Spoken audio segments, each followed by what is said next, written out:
How are we all doing? Wonderful. Cool. So, as it says on the slides, my name is Carly Richmond. I'm a developer advocate at Elastic, but before that, I used to work in a bank for 10 years, and I did all sorts of wonderful jobs. And a lot of that informs the experience of what I'm going to talk today, because I think we don't look often enough in our daily cycles to say, is there any possible optimizations or automations we can make on the dev or ops side of the ecosystem? So we're going to talk about synthetic monitoring today. We're going to talk about end-to-end testing. This is the testing track, so that makes sense, doesn't it? And we're going to talk about how, depending on the tool set, I will use Playwright and Elastic Synthetics as an example, but I'll talk about a couple of other options for those who are using different platforms, where you can effectively have scripted monitors to assess the availability of your web application. So as I said, I used to work in a bank. I used to be a software engineer. I did other jobs in between. And I first heard of this construct of shifting left with regards to testing, which is a great thing. We need to be testing earlier. We need to be better collaborating. But what a lot of people don't know about the first ever job I did as a software engineer is I wasn't just an engineer.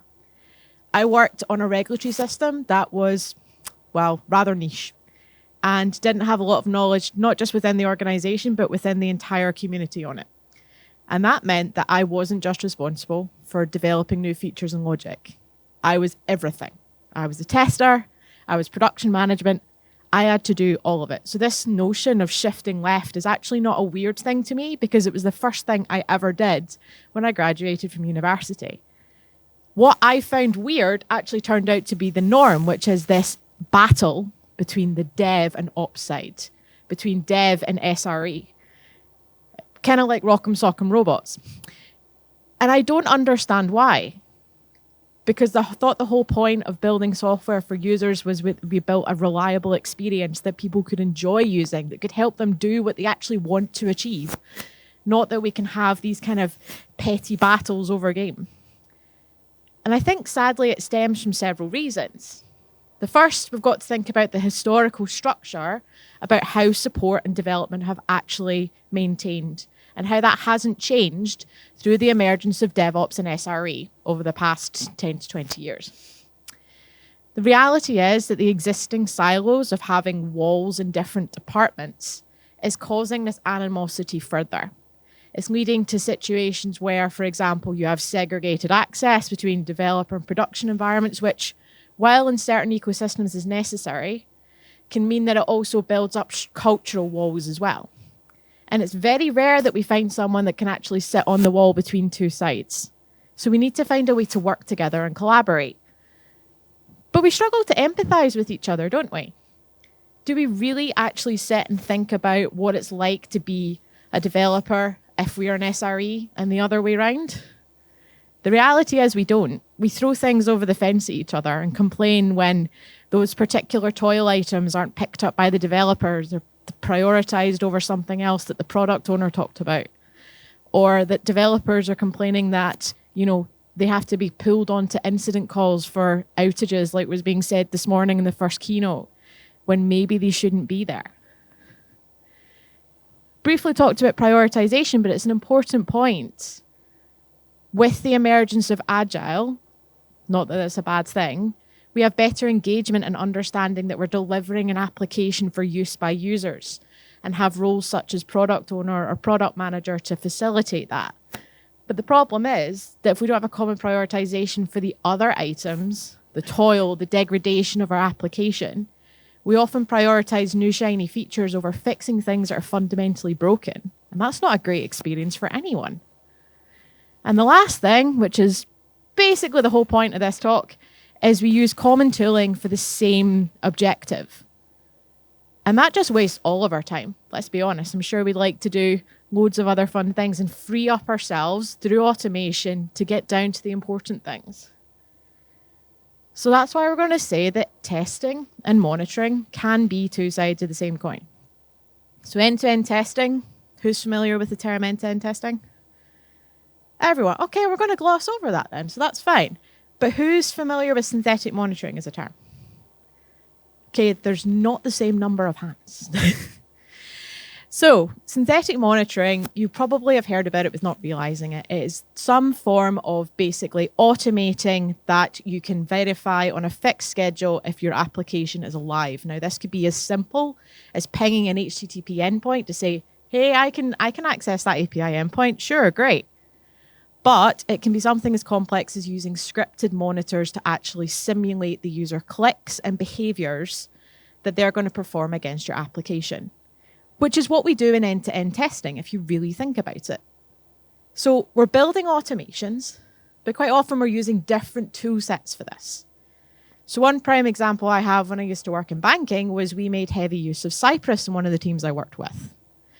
However, I would have SRE engineers who would actually be using a Pika and Zebra tester, or they would use the Datadog synthetic monitor or something else in order to script what was happening, and they would use those for ready for business checks.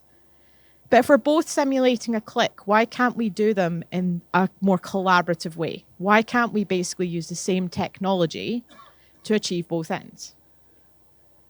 I don't think you're interested in the fact that my Mac is wanting to update, are you? Okay, go away. So, that is what we're going to talk about today when my slides decide to appear. Oh, I'm going to have words later on. There we go.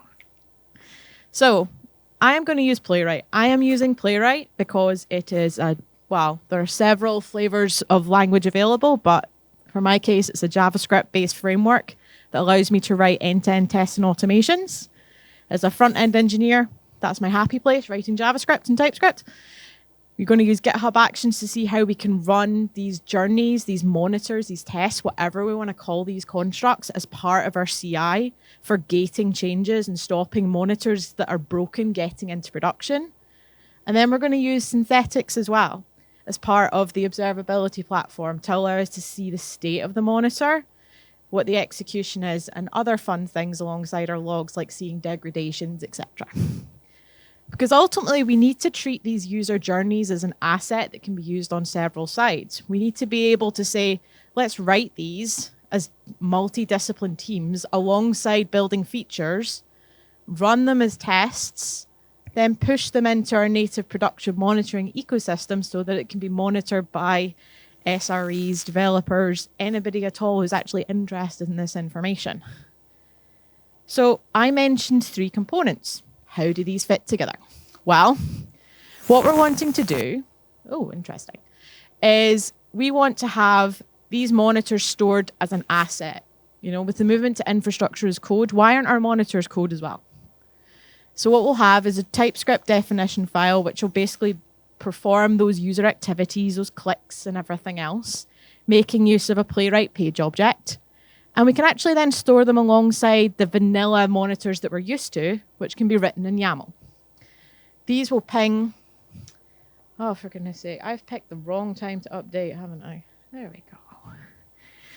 They'll ping a locally running instance of that. It doesn't matter whether it's containerized, whether it's a simple npm start, as long as they're able to run locally so that we can validate using test-driven development behavior that everything's happening, is all great. Then they'll be used within GitHub Actions, checked in, raised as part of a pull request. Very timely, the last talk was on pull requests, wasn't it? So that we can then use these as a test asset to basically gatekeep stop breaking changes going through, stop broken features going through, then push them using API key authentication to our Elastic instance, either running them in the test structure that they have, or making use of our own location with the agent installed so that we can ping our own app on a fixed frequency, store the results in Elasticsearch, and then see what's going on. So we need to store this as code. So it makes sense that we need to create a repository. So if you use the init wizard here for this Elastic Synthetic, so this is the wrapper project, right? This is what's going to give us the extensions. It's going to give us the capability to push our monitors as part of the CI as well. But that therefore means that we need the configuration for it, and we need those journey files. So if you run the init wizard, what happens is it generates your folder like this, okay? So the things that we're going to talk about today are these journey files at the top. These are these Playwright-based tests, okay, that are also being run as monitors. We've got our heartbeats lightweight test alongside, and then we've got here synthetic configuration. So we'll dive into that and explain what kind of things you'll be needing to consider when you're adapting these tests to be monitors. So I'm not going to run through YAML in detail, but basically these are what we think about as a traditional monitor, right? Something is pinging a given endpoint on a particular URL, and it's running on a fixed schedule.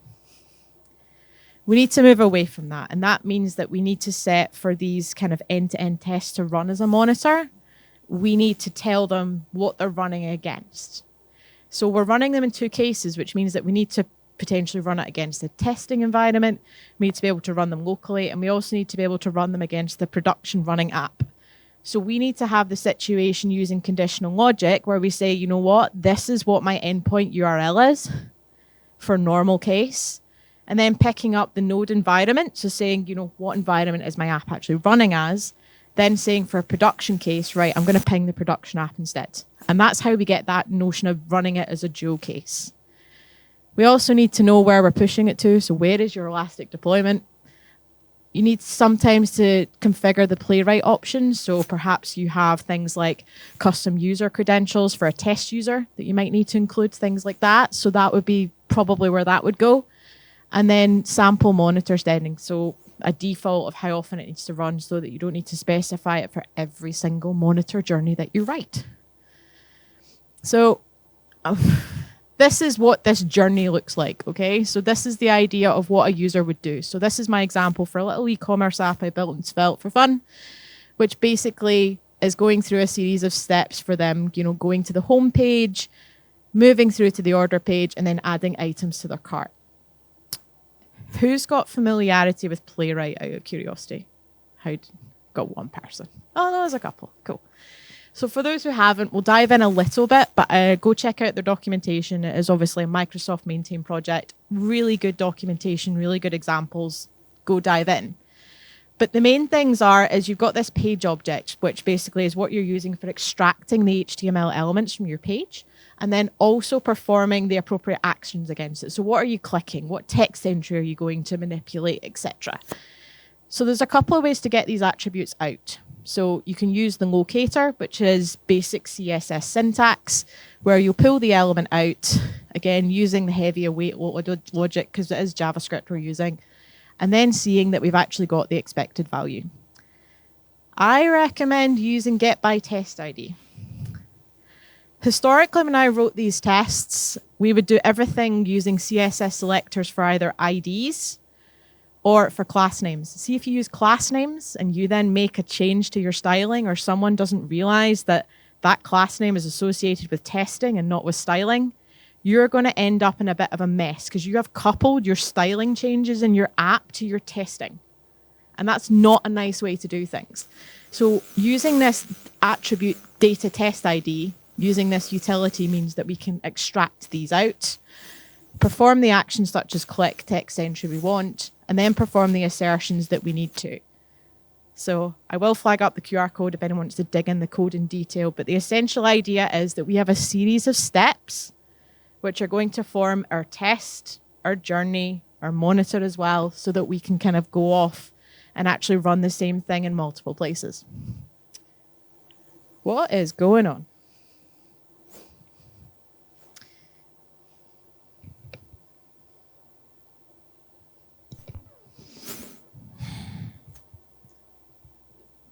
There we go.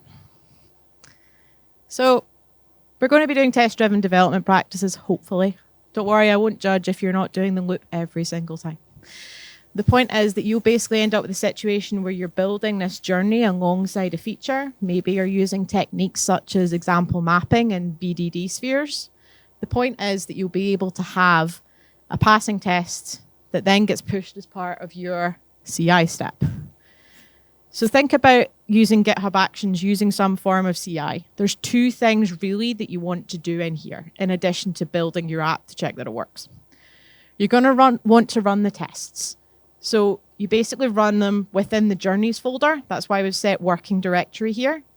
And then you'll export it as a JUnit reporter, or there are a couple of other options that are supported. But the point is, saying that a lot today, you're exporting your JUnit file so that you then publish these results just like you would unit tests or any other test type that you would publish. But this is the bit that's different.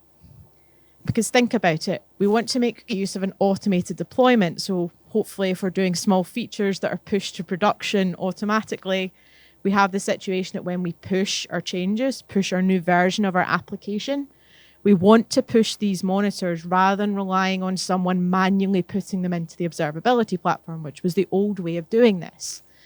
So what you'll do is you'll just run the push command, making use of the production environment. Why?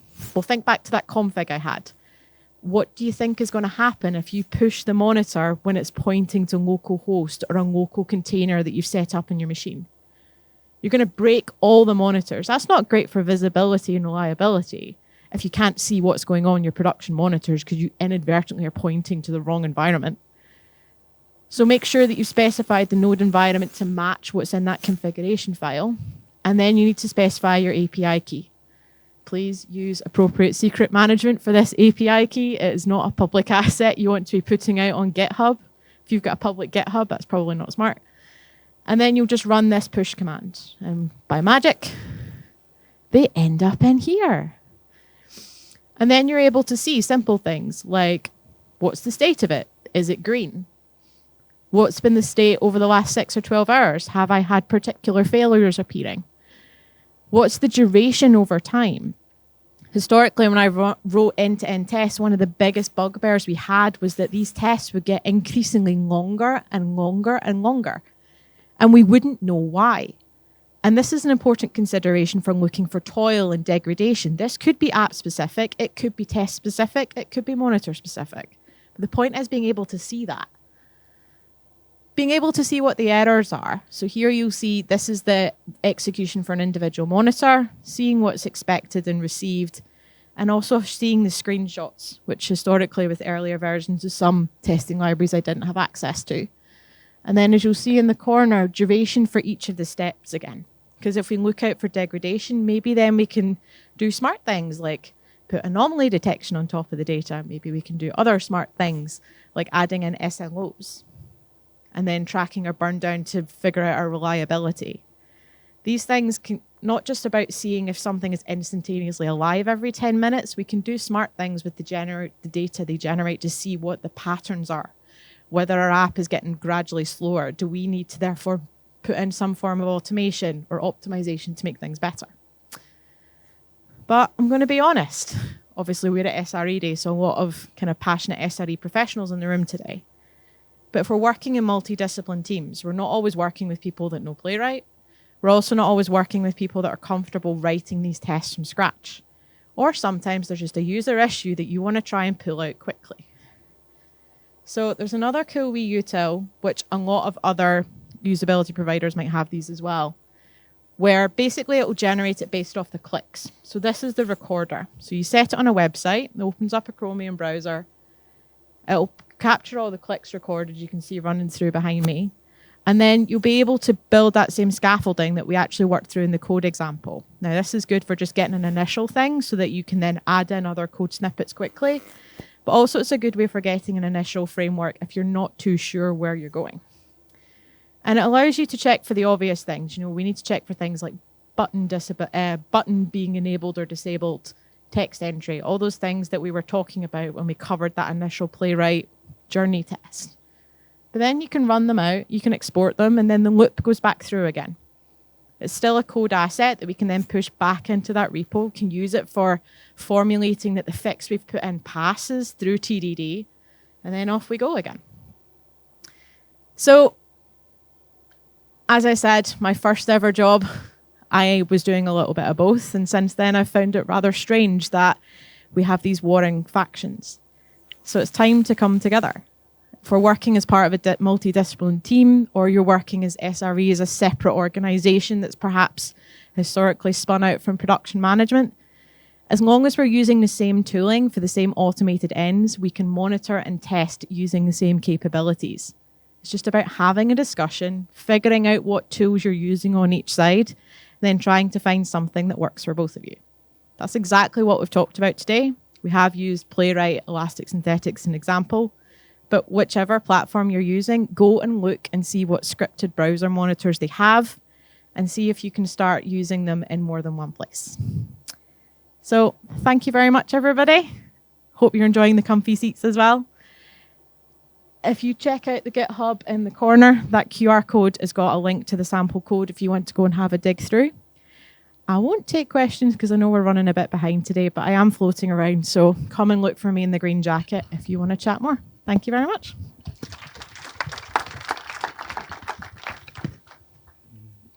Does anybody have any questions? Oh, apparently I've got question time. Yeah. Okay, so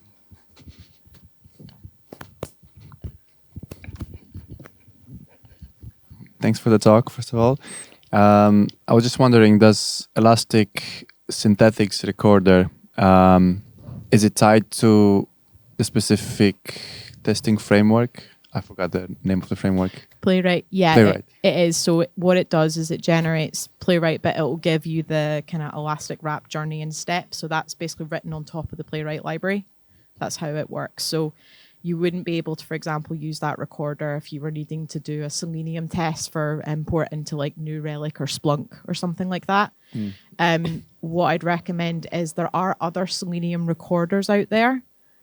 Whether they work with those, whichever provider you're using for observability, you'd probably need to check. But I would have a look for Selenium recorders in that particular instance, because then you can obviously get the same kind of advantage. So that given the prominence of Selenium in the community and how they've been used in other tools, I would strongly recommend there's probably something similar you could use. Thanks.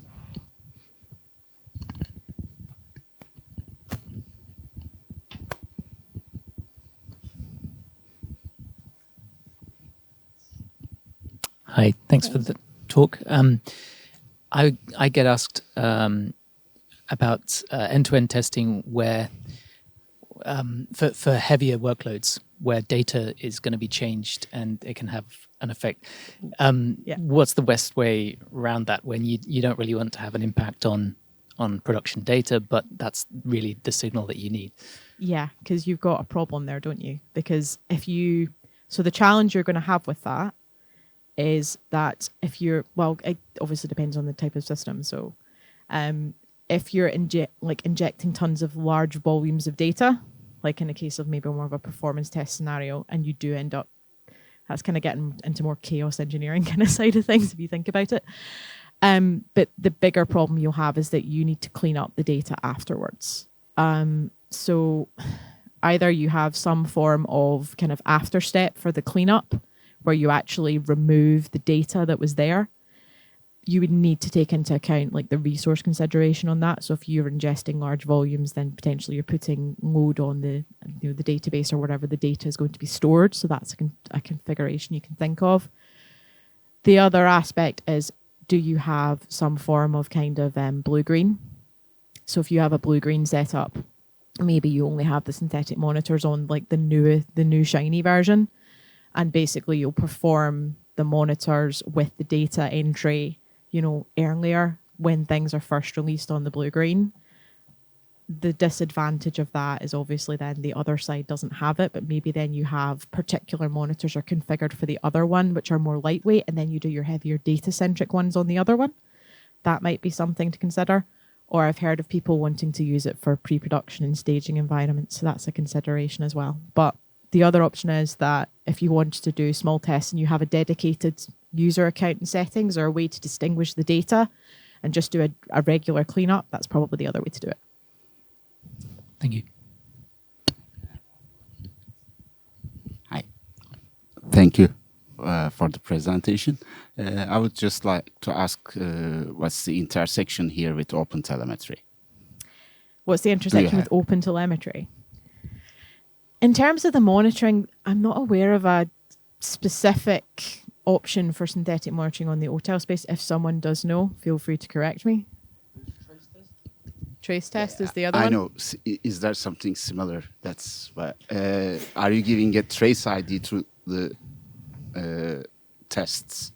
The trace ID to the particular synthetic monitor execution that's running. Or end-to-end, doesn't matter. That's not something I'm aware that we're doing, because obviously we do have native OTLP support for the Elastic Observability platform. So we do take the telemetry metrics coming in addition from the agents, also from, native collectors, etc. So I'm not sure if there's a way to connect the ID for that particular monitor trace to the OTel, because I know that connecting those two things together can be a bit tricky. I'll need to take it away and double check that one. But I do know that obviously if you're making use of the monitor and then you've got your open telemetry and logs, like all of that stuff is in the same, it's all in Kibana. So you've got access to all of the screens within there. So you are able to kind of flip-flop between the logs and the synthetic monitor to see what's going on. And then it'd be the same thing if you're making use of, for example, a RUM, Real User Monitoring Collector. So if you were then sending in user metric information, so things like what your kind of core web vital metrics are looking like, etc., you can also then see that in the user experience screens as well. So it's maybe not as connected as it should be, but certainly there's ways to flip-flop and see. Thank you.